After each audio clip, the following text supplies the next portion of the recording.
Neseniai susibūrusi daugiavaikių šeimų asociacija Mes pristato pirmą savo akciją Būk matomas. Vaikų saugumu tamsiuoju metų laiku susirūpinę tėvai nuo šiol Vilniuje gali nemokamai papuošti vaikų drabužius šviesą atspindinčiais paveikslėliais.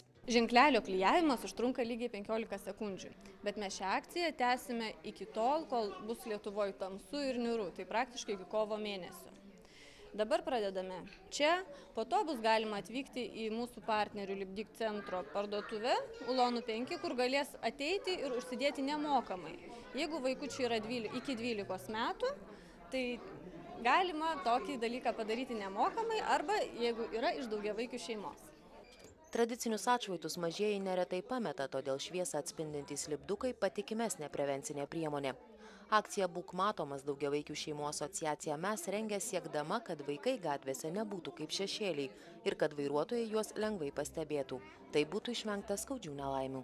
Vaikai vis ilgiau būna mokyklose, kas prailgintose, kas antroji pamainoj.